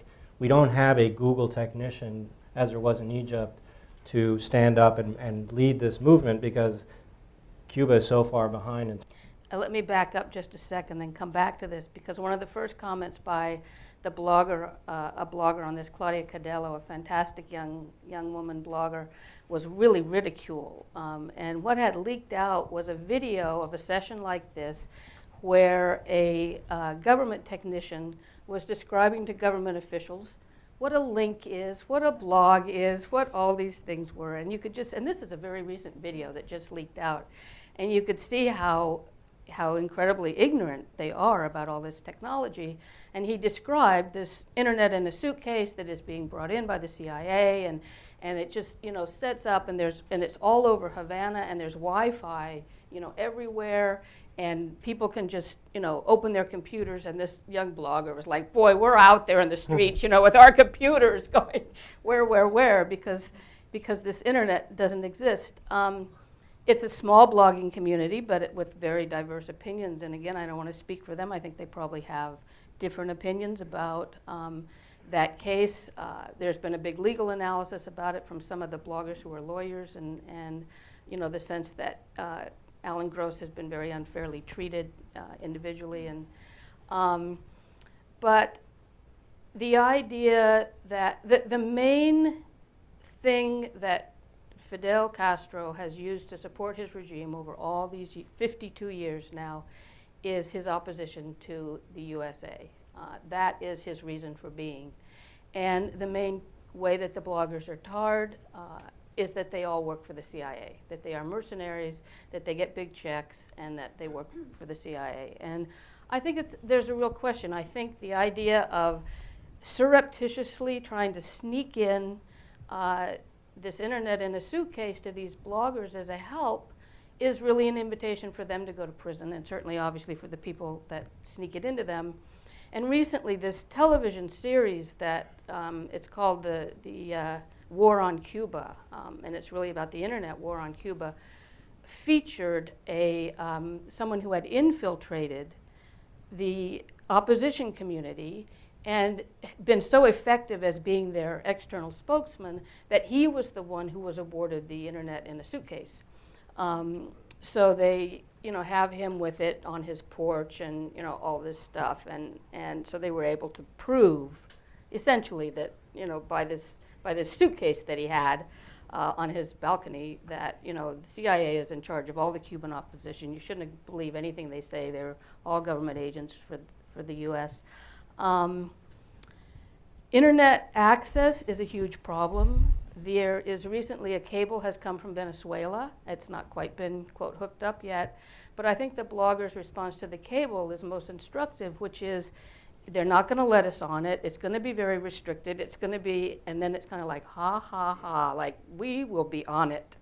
We will find our way onto that cable just like we find our way onto the internet. One of the, other than going to these internet hotels, one of the main ways to get on the internet in Cuba is you buy the telephone call-in number of someone who is authorized to have internet, and you buy an hour of time and you have their password, and boy, you don't get on 1 second too early and you don't get off 1 second too late, and there's a huge amount of internet access, and there will be for the cable and the broadband. So you don't feel that there's necessarily widespread demand on the part of Cuban bloggers and NGOs? I think there's huge. Well, to have Uncle Sam deliver. I would ask them to speak for themselves. Okay. Fair enough. But it has been proposed by the bloggers that all of the embassies, for example, set up huge Wi-Fi networks on their roofs. Go ahead, do it, so that we can sit outside and. Good idea. We've got some contacts here in the State Department.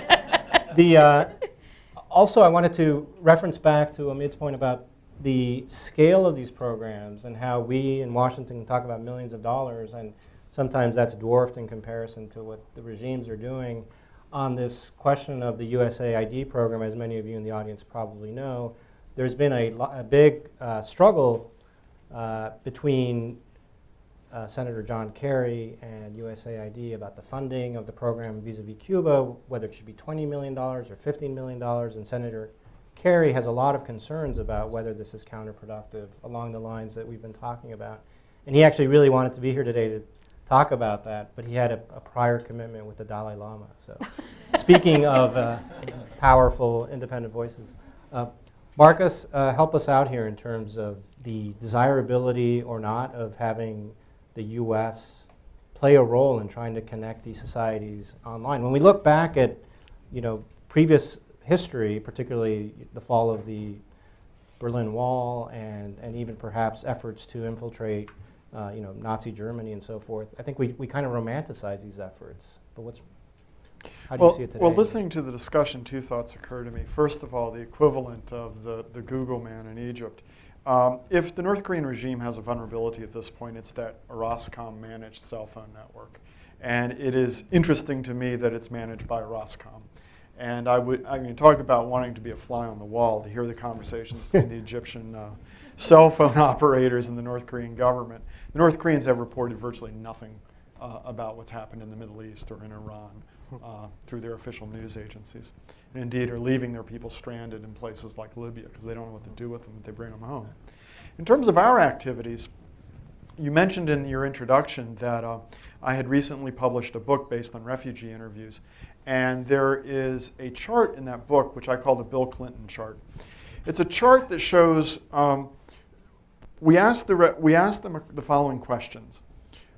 When you were in North Korea, did you have access to foreign news media? Did you consume foreign news media? And this is mainly radio.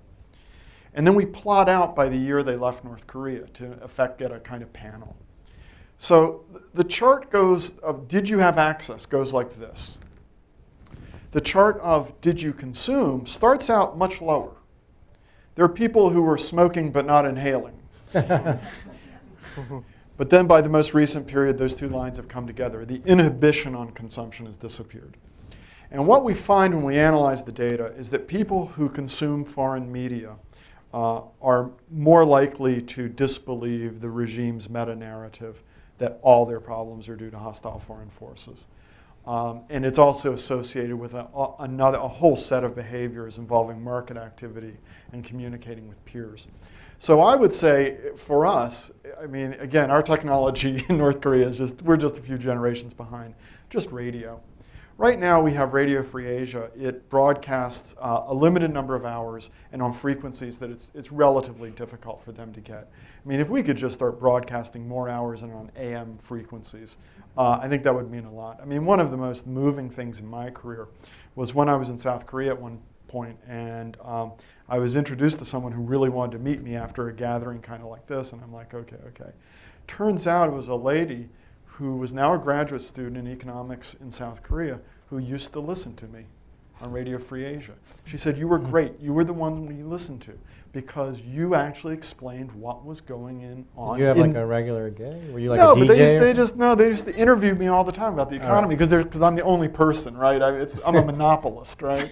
You want to know about the North Korean economy, you come to me. And so they said, no, you would explain what was going on, you know, when we knew the government was lying to us. And she said, we listened to what you said. And I was just blown away. I was doing it as a personal favor to the guy who ran the operation. I had no idea I was actually having any impact in North Korea. Right. So I would say we should be focusing on those sorts of much more simple technologies, radio and forms of information you can broadcast in that may be receivable on a cell phone. Right. I mean, you mentioned. I think that's a wonderful idea. In your slate piece, you talked about the Voice of America. Yeah, I think the United States has the tools. They have the tools like Radio Farda.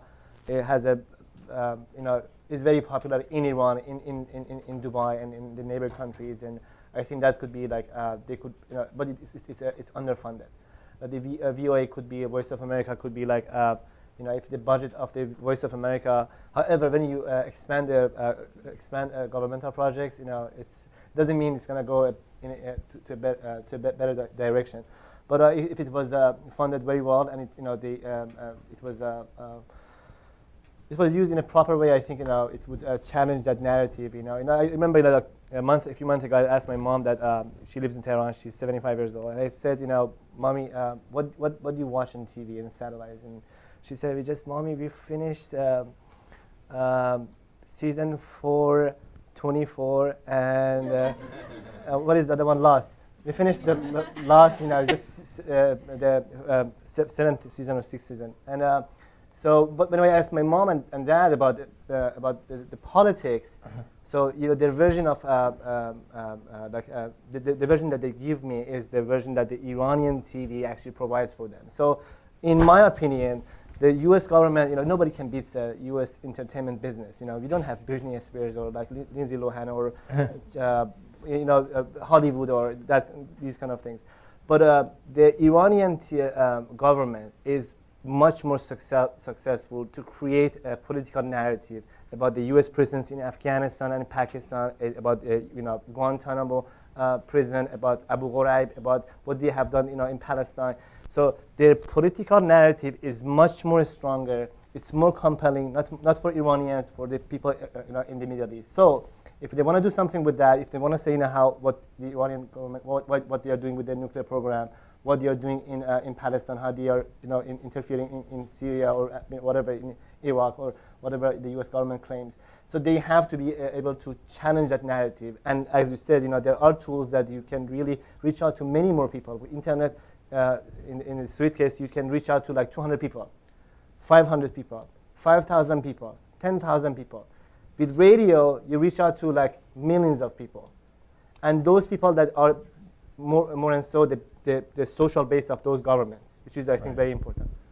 So radio is the answer. That's awfully retro. That one for of the answers. Future One tense of the event. answers. No, I know, but in fairness, clearly broadcasting and radio doesn't allow people to communicate with each other, which is kind of a different issue, but clearly it doesn't have the same complications. And if I could add one more thing, Cuba is very different, of course, because Yes. of the connection to Florida, the TV, the person to person.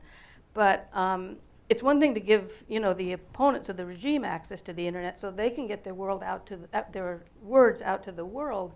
But if no other Cubans are getting on the internet in mass numbers, right, they're still not getting their word out to other Cubans.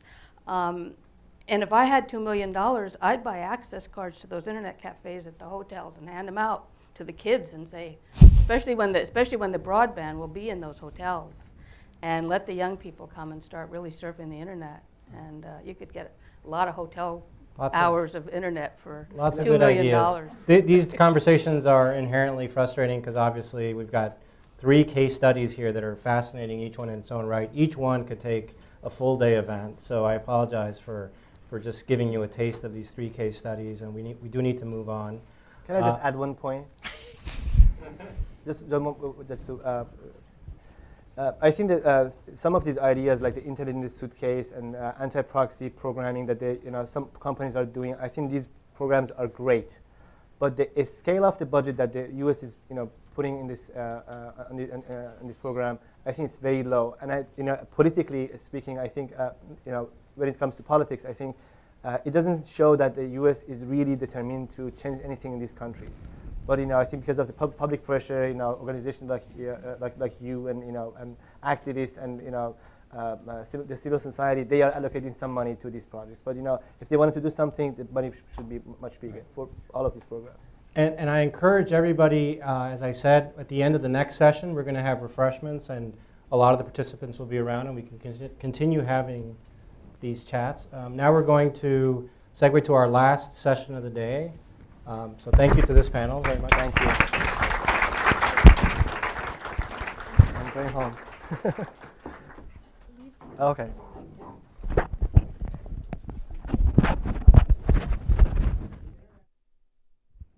Which is sort of a symbolic way of describing a lot of the government efforts to bypass the master switch and empower civil society. This poor suitcase has taken a real beating here today from a lot of participants, so now we actually get to hear hopefully a defense of the suitcase. To moderate this next discussion, I am going to introduce Bob Wright, whose biography I am not finding here. But Bob Wright is a Future Tense Fellow here at New America. He is the founder and leader of Blogging Heads TV. He is the author of Non-Zero, The Evolution of God. He also writes a column for the New York Times. I have to confess, Bob doesn't know this, but I get ribbed a lot in the office for having a bit of an intellectual crush on Bob Wright, because every time we're discussing any kind of session, whether the topic is where the jobs are going to be, the future of the U.S. economy, what's happening in Cuba, how dog behavior, education, you name it, my first suggestion always, we should have Bob Wright moderate that one. So today we are lucky to, in fact, have Bob Wright moderating this great discussion. Bob? Well, thank you. You have violated the first rule of introducing people, which is always lower expectations. But thank you very much. I have got with me Sasha Meinrath, who is the director of the Open Technology Initiative here at New America, and Ian Schuler, who is at the State Department, Senior Program Manager, Internet Freedom Programs. Now, the context for this discussion was set by a New York Times article on, I think, the front page of the Sunday paper a few weeks ago. I remember it well. It was called, the headline was, U.S. Underwrites Internet Detour Around Censors. Had a very arresting lead paragraph. The Obama administration is leading a global effort to deploy, quote, shadow internet and mobile phone systems that dissidents can use to undermine repressive governments that seek to silence them by censoring or shutting down telecommunications networks.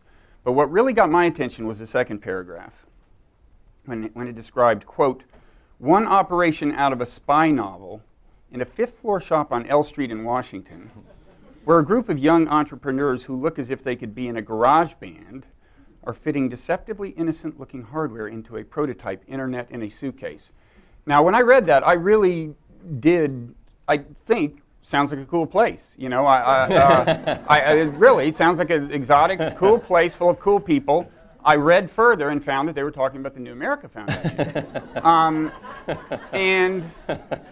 And I thought, you know, that's funny. I've been a fellow here for like 6 years, and I never see any cool people at the New America Foundation. I mean, whenever I'm there, it's just people like, you know, Sasha Meinrath, and, you know. So I was kind of surprised to read on and find out that he was the ringleader. The description of him, though, does make it clear how he had managed to conceal the fact that he's consorting with cool people. It describes this group, one of them sporting multiple ear piercings and a studded leather wristband, one of them an accomplished hacker, and so on. And it says, then there was Mr. Meinrath, wearing a tie as the dean of the group at age 37. So you're the public face of these subversives, and that's why you're here today. So I want to, this is a very interesting issue, as I think people have gathered by now. A lot of implications for policy, government policy, and even kind of for think tank policy in a way. I mean, it's kind of an unusual thing for a think tank to do. But before we get into that, and before we, I hope, have time to take a couple of questions from the audience, Sasha, you want to just elaborate a little on how this thing works that helps people get around any government intervention? Sure. Let me first start by cautioning you about starting memes. And what's interesting is the true history of the internet in a suitcase was that when Jim Glantz, who did a really great job on this article, contacted us and said, so what is it that you're doing? We explained, well, we're doing all this programming, we're developing this software, can run on a whole bunch of different devices and turn them into blah, blah, blah, blah, blah, and then it just ended up not really capturing anyone's attention. He's like, so what is the thing that comes out of it? I'm like, well, it's sort of a distributed infrastructure, it can run on any device. And he's like, so we have a photographer coming tomorrow, what is he going to photograph? And we're like, that's a good question. And so literally we went out and bought a suitcase and took a bunch of equipment that we had around the office that is sort of the examples of what this technology can run on and put it into a suitcase. And the rest is history. So I view the internet in a suitcase as it's actually a visual aid gone out of control. But the idea behind what we're developing, which is actually the important component here, is that you can use the technologies, the hardware that are on the ground today in these locations. You don't actually need to paradrop in a giant internet in a suitcase. You can transform people's available cell phones, laptops and computers, wireless routers that you might pick up here in the States at Best Buy or what have you, into your telecommunications infrastructure. And if you use software like the type that we're creating, you don't need a central cell tower. You don't even need an internet uplink to communicate locally. And you can imagine if you can set up a system whereby there is no center, there's no point of surveillance, there's no point of control, there's no point to shut down. There's just a bunch of different equipment that people are turning on, turning off, that's creating this network of connectivity for sharing information, for distributing the phone pictures before your phone actually gets confiscated. that becomes a very powerful tool. Now, if you have an uplink of any sort, a satellite phone, a dial-up modem, etc., this will spread that connectivity throughout that network. But if you don't have an internet uplink, you still maintain local connectivity. And so you can think about this as, what's the first thing anyone that has an office with a bunch of computers do? They network all of those computers together and start sharing files, printers, other services and applications. What we're doing is saying, how do we take that same powerful tool and put it into the hands of anyone that wants to set up a network? So the technologies, actually, the components of it exist today. And what we're really focusing on is, how do we make them user-friendly, and how do we integrate these best of technologies from projects all around the globe into a single package that can be transported not in a gigantic suitcase, but on your cell phone, on a USB drive, on a CD-ROM, on your laptop, or any other storage medium on Earth. Okay. Now, does every device, I mean, so it's like a diffuse network, can involve cell phones, computers, whatever. Does every device have to have something implanted in it, or some software put in it, or? Yeah, so you can have hybrid networks where some devices have the software on that. But part of what we're doing is things like, so we have a little device upstairs. It's about the size of a small lunchbox. And it operates as a cell tower. And it runs on a couple of watts of electricity. So now all of a sudden you can throw that into your backpack, walk into an area and have basically a mini zone of connectivity for already existing cell phones to make local calls, even if the cell towers in that area have been shut down. So that requires nothing on these other cell phones that exist. Okay. But you would have to diffuse some technology pretty broadly across a country to render the whole country impervious to authoritarian constraint. Is that right? Yeah, I don't think this is a universal workaround. In fact, I would caution strongly, like, this doesn't solve all your problems. It's not a silver bullet. It doesn't guarantee anonymity or security for communications. It helps along those lines. But we want to be extremely cautious about saying, like, this thing solves all your problems. It's just a very useful, not just a single tool, but kind of a tool chest of different technologies that can help make your communications secure, can help make your communications anonymous, and can help ensure information dissemination. Okay. Now you gave him the money for this, is that right? This not me personally, but the State Department is funding the project that Sasha's talking about as part of our Internet Freedom programs. And there's a rationale behind this, I take it. Yeah, and again, I'm sort of happy to be here and on this panel with Sasha to talk about the program, because I do think there is a lot of confusion about the Internet in the Suitcase project. As Sasha said, if you're talking to somebody and they think there's actually a suitcase, they probably don't know what they're talking about. And so, for us, it was very important. A few of some of the things that these rationale, the things that were important to us when we were considering this, was that it would run on equipment that was already there. It didn't require bringing technology in. That it could run on the cell phones that people were using, the laptops they were using, the routers they were already using, and that it was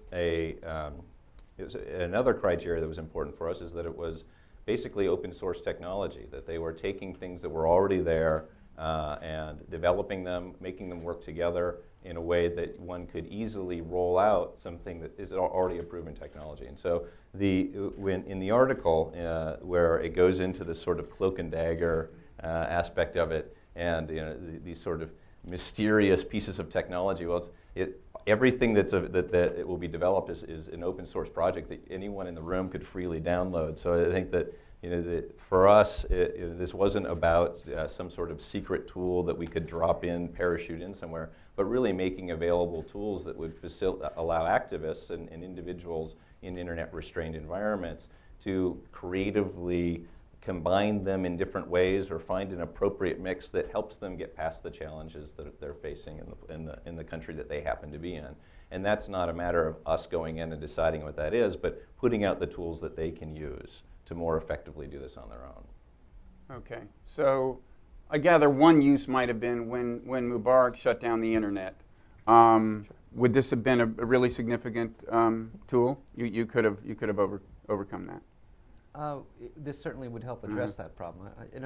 Again, I don't want to oversell what this thing It does, would but- depend on how widely it was spread, how many people were That's plugged in, and so on. But this type of technology, Yeah, I mean- if it were in place already. Yeah, the largest networks today using this technology right now, or different components of this technology, have coverage areas of metro scale and larger. I think the largest is around 3,000 square kilometers.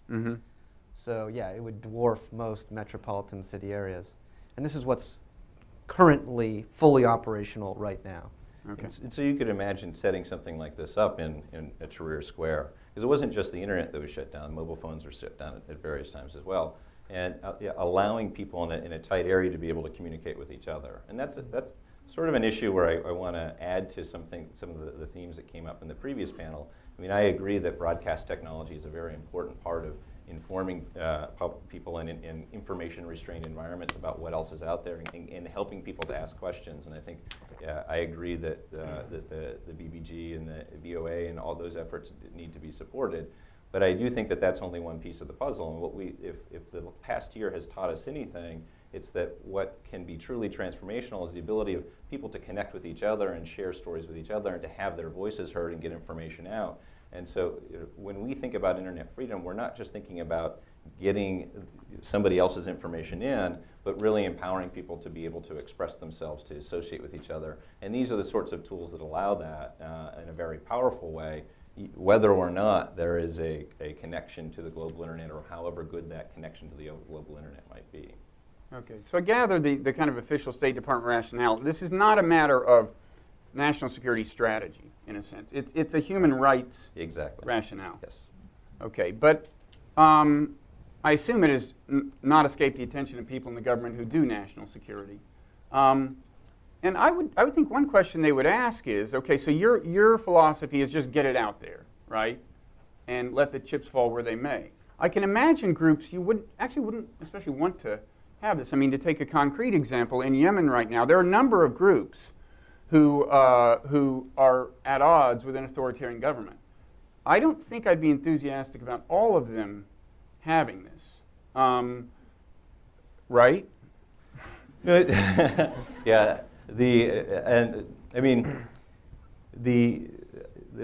really bad guys probably have better things than we're developing anyway in some cases. And I don't know. Osama bin Laden was using like VHS, right? Right. When it turns out. And have creative ways of, they have found creative ways of solving these sorts of problems. I mean, I think in thinking about it in the same terms as we think of speech, I mean, we allow speech, we allow openness, and we deal with people who decide to abuse those. And so I think that the approach that we're taking is a similar one, where on the one hand, I mean, I think the approach is similar, that we are building tools, and tools can be used by bad guys. That shouldn't discourage us from building tools. We still need to have tools, but we are trying to be smart about how we build these, and building tools that are designed for openness, that are designed for participation, that are designed for large scales of people to be able to communicate with each other.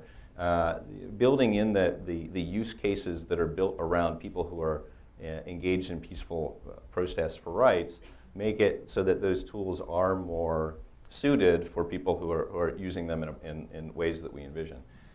Certainly, the intelligence community knows about things that we're doing, and when we talk to them about it, I think they see it. In the conversations that I've had, very few of the questions have been, what happens when this falls in the hands of a bad guy? It's more understanding what the potential, how this can be used by people who are in the country, the activists and the other people that we're working with. I think that it is important for us to keep that in mind and to consider that, and we do. But it's also important for the use of tools by bad people not to keep us from building them. That we shouldn't not build hammers that are better, that firefighters can use to break through windows because we're afraid of people using them to steal cars. Mm-hmm. You have thoughts on the good guy, bad guy thing? Well, I think, yeah, I mean, in a civil society, the fundamental human right to communicate needs to be ascendant and the priority. And like any powerful tool, as Ian mentions, like some people will use that for malfeasant purposes, but the overall massive useful, beneficial impact so outweighs that tiny fraction of a percent use case that I think it's a very clear, it's an obvious win for civil society. Okay. I guess the other question that nationals, I don't want to spend the whole time on grand strategy. I guess the other question national security people would ask is, in comparing different countries, there seems to be a less than universal approach in terms when we think about which dictators we want to fall. I know in the in this New York Times piece it said the State Department is financing the creation of stealth wireless networks that would enable activists to communicate outside the reach of governments in countries like Iran, Syria, and Libya. And I noticed they didn't mention Saudi Arabia, Bahrain, and you know, I for better or worse, I guess our policy is in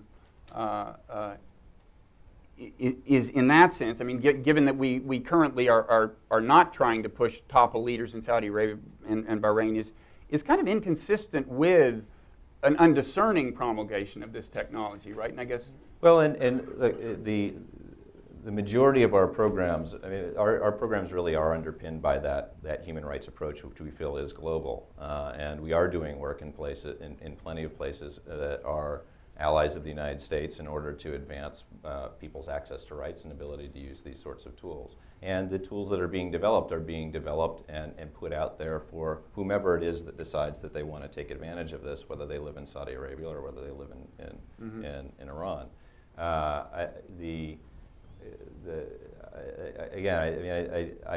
think that the article certainly does give it more of picks particular countries and gives it more of a regime change bend that is certainly the intent of the programming itself. We're very careful and clear to make sure that to ground this in the desire to globally expand freedom of expression, freedom of association, and freedom of assembly without picking winners and without choosing how people will use those tools and what they'll say on them. it's funny. I don't know how many people remember the Clipper chip from the Clinton administration. Just almost the opposite, right? The opposite. The idea was that they wanted to make it legally mandatory to put a chip into every computer that would make it impossible for that computer to be used to circumvent centralized authority, or at least the one centralized authority, the U.S. government. This is a complete kind of 180, right? It is, and it's not just that, but we then learned from these kinds of solutions. And so one of the reasons to guarantee that all the code is open source is to ensure that there's absolutely no backdoor in this kind of software for any. I mean, it's not just U.S. governments, any government. We just want to ensure that the smartest developers in the open source community have the ability to look at everything and verify that this is completely free of that kind of central command and control mechanism, because that defeats the fundamental purpose of the technology, which is to ensure no matter what, the communications exist. Let me ask you both a question. Is it your view that even if you weren't doing this, if you just let market forces push the evolution of technology as they have been for the last few decades, that the drift of this evolution is in favor of freedom, in the sense that the internet and various digital technologies have made it harder to suppress free speech, have tended on balance to decentralize power, so that even in places like China, the government has a harder time controlling speech than they did 30 years ago, say, and that kind of whatever happens in the Arab Spring, it seems safe to say that the government will be less able to suppress speech and more responsive, probably on balance, to popular will than 30 years ago. Is that a property of the general drift of things in your view?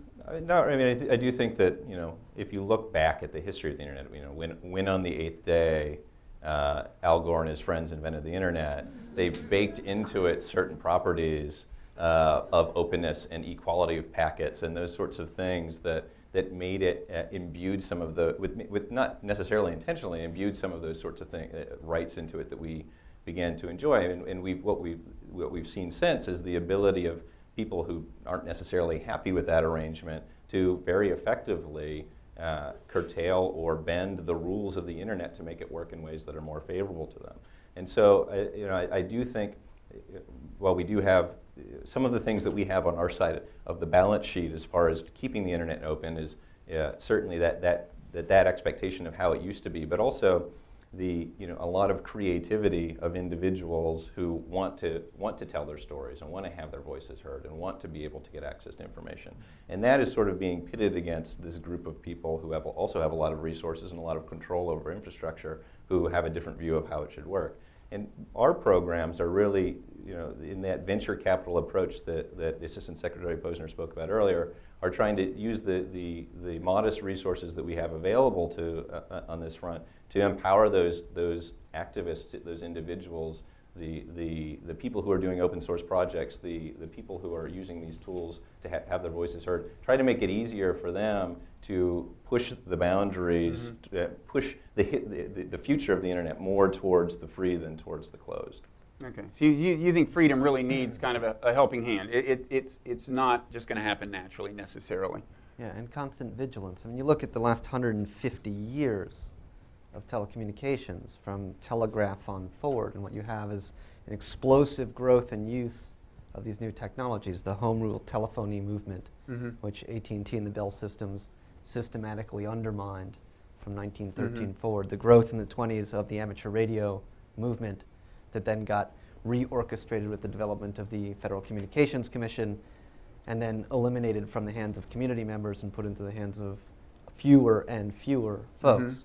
The rise of local access television stations, and now the demise of many of them. The rise of independent internet service providers, and now the elimination of over 3/4 of them in the United States. So I feel like if the last 150 years of telecommunications history is something that we should look back on to figure out what's going to happen with today's ascendant telecommunications technology, without that constant vigilance, we will just repeat that same cycle of openness and innovation, and then slow enclosure and control. Okay, so this is kind of the thesis of the book, The Master Switch. I mean, you buy that argument. I buy some of Tim's arguments. Okay. We should plug it anyway, because he was a fellow here after all, before he went into the government. Okay, so you have a sense that it's really a struggle, and you're kind of doing God's work. Hey, no, that's good. I think probably we all do, actually, in different ways. So you don't worry that there's any such thing as kind of too fast. I mean, when you look at a place like China or even the Arab world, I mean, when you look at the way the politics has been and the way society has been, and something like this hits, you're talking about really, really rapid change. And Tom Friedman has argued that in Tunisia and Egypt, we've seen kind of the easy cases.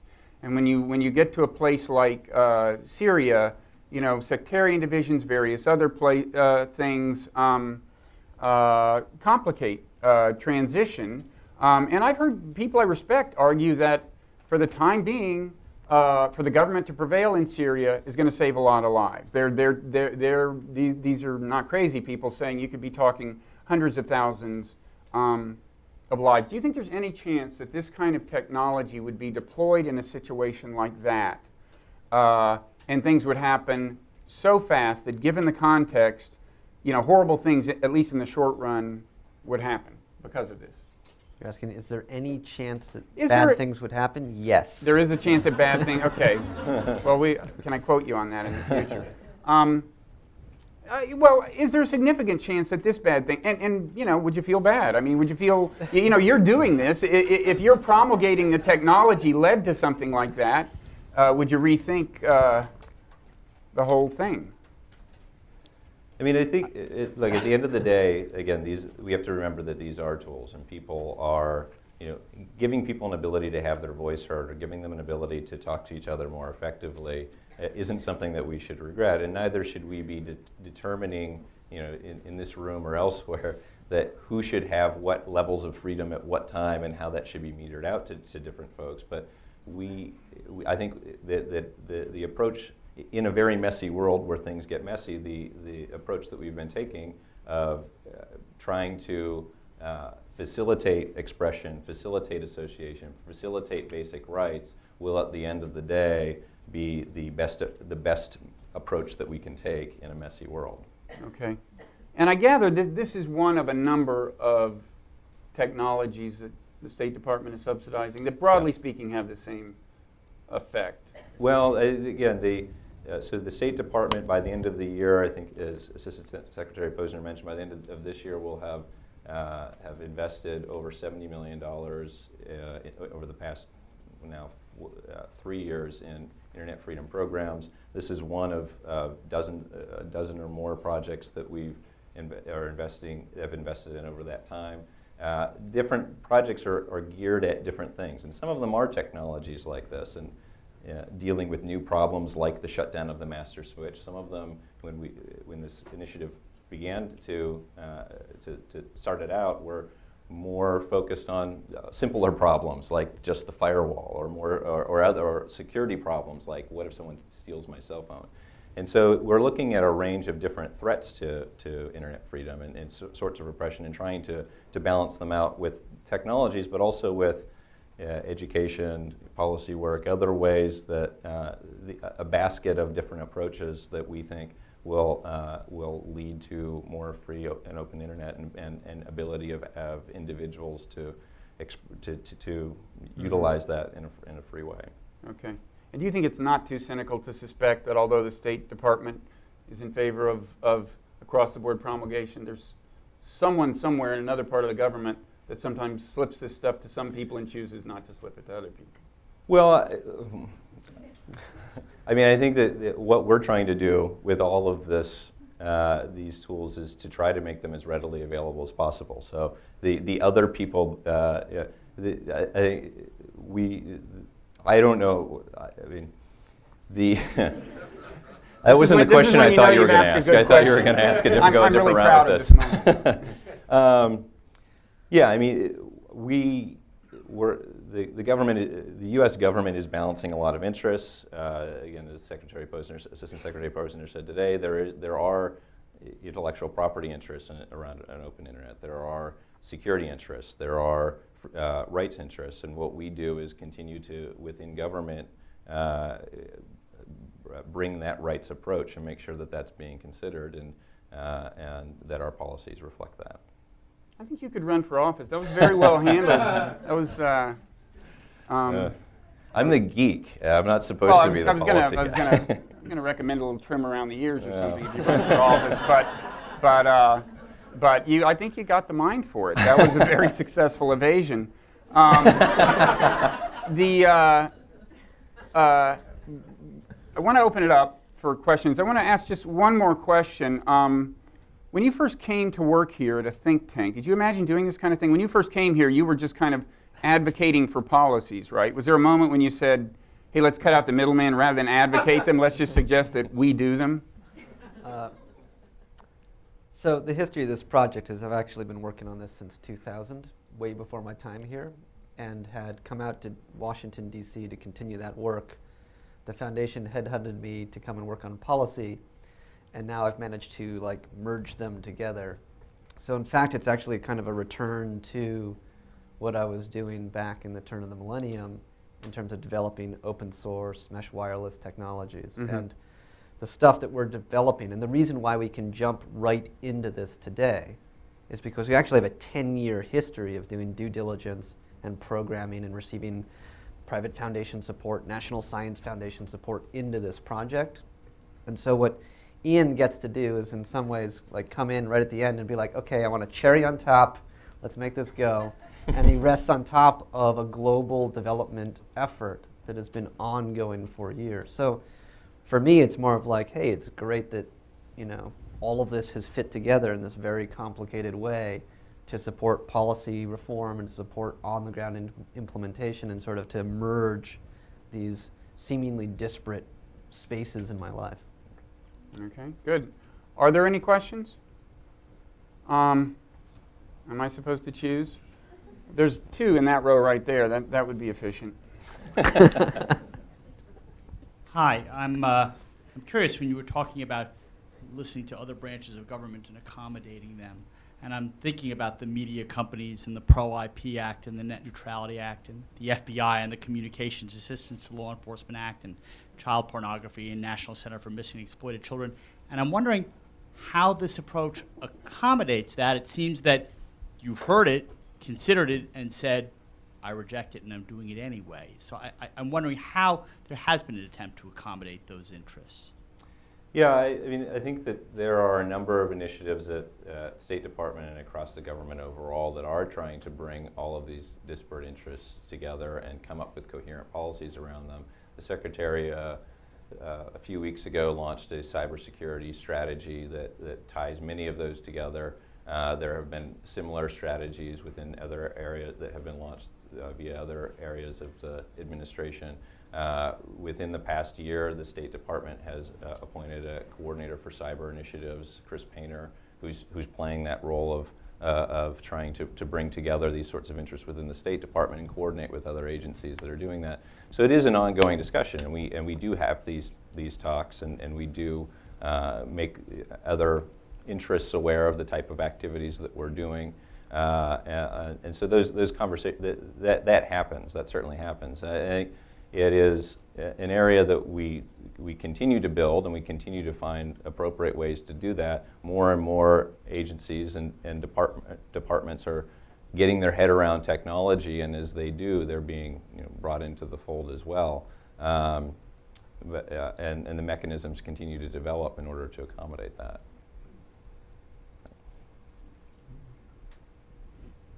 So you mentioned that you would have your best open source people look and prove that there was no backdoor to this technology. But for those of us who know how to use a telephone but don't actually know how to build one or how it works, how are you going to prove to the people on the ground that this is something that is open and yet secure, and that you haven't built a backdoor into it? And how are you going to help distinguish that from maybe a government that is going to go ahead and put together something that mimics your open source software? Yeah, those are hard problems to solve. So our solutions are make the code widely available. Anyone can go online right now and download the software code and start playing around with it and experimenting and looking at it and what have you. But we also have a series of experts, some pretty widely known in these spaces, and we do hope to work with groups like Electronic Frontier Foundation, let's say, or ACLU, and to say, get your techies to look this over and let us know if you find anything. And it's an imperfect, there's no perfect way to say, this is definitely open source. There's just a series of checks and balances that you can put into place. But our solution has been, we don't hide that, we're receiving support from, the United States State Department. And we're also very cognizant that then leads to a lot of concern, which is traditionally, historically, rightfully placed. And so our solution is, well, let's be radically transparent, and let's be radically transparent in the code, and let's make it available. And if anyone does find anything, let's be radically transparent that that's been found and fixed. And so, in many ways, it's like we're just working to build on the trust that we've developed for the past 10 years working on these projects before it was sexy. And with this international coalition of different groups, and to say, look, we want to ensure that we maintain that kind of history of supporting sort of social economic justice as a part of this project, irregardless of who's funding it. Okay. Joel, you want to finish it off? We've got 1 more minute, I'm told. Okay, so Al-Qaeda gets a hold of this technology, and there's an uprising in Saudi Arabia, and the regime is overthrown. The Senate hearings are then conducted, and you're in the hot seat in front of 800 television cameras, and the question is, who lost Saudi Arabia? How do you respond? That's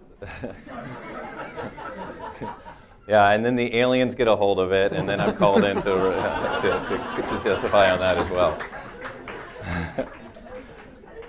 Again. Well, what if the aliens did get a hold of it? That's right. Then we would bring in Will Smith, and he would take care of it. That's the backup strategy. Just very quickly, can you imagine a scenario where this becomes important at the domestic level? Jacob Weisberg said earlier, we all agree that there should be some control. child porn or something, and there should be censored. There are disagreements about what a government should do. Can you imagine a case where you would champion the use of this at the domestic level to circumvent the U.S. government? Well, it's interesting. So when Ian used the term internet-constrained environment, what immediately came to my mind when I was sitting up here was, like the Indian reservations we work with in South Dakota. So I think there's a number of different places where you would want to deploy this, places that are underserved or unserved with any telecommunications infrastructure. But that's not to circumvent government control, that's to promulgate Correct. Well, access. if you look at the history of the development of this project, it came out of something called the Indie Media Movement, where there were massive protests here in the United States, and the government was beating the crap out of people here in the United States. And we were like, wow, we really need a mechanism whereby during these protests we can share information and make sure that even if people get arrested or their cell phones get confiscated or what have you, that information still gets out. Okay. So this is when I say, this is applicable everywhere on Earth. It's not like just a technology for over there. It's a technology for everywhere on Earth. Okay, good. Am I supposed to yield the stage at this point, this being the end of the day? I want to thank both of you. I think even people who worry about what you're doing would agree that it's very significant. Thank you.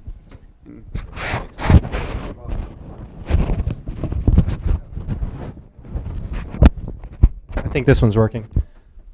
I think you'll all agree with me that Bob lived up to expectations. And that Ian's going to have a great political career. And all of you deserve a self-discipline award for sitting through this. Rebecca, I'm going to use that a lot, as you can tell. So please join us. We have drinks, we have some snacks, we have restrooms. Please linger and get to know each other and get to know some of the people who participated today. Thank you so much for coming, and thank you to those of you who watched on the webcast. Thank you very much.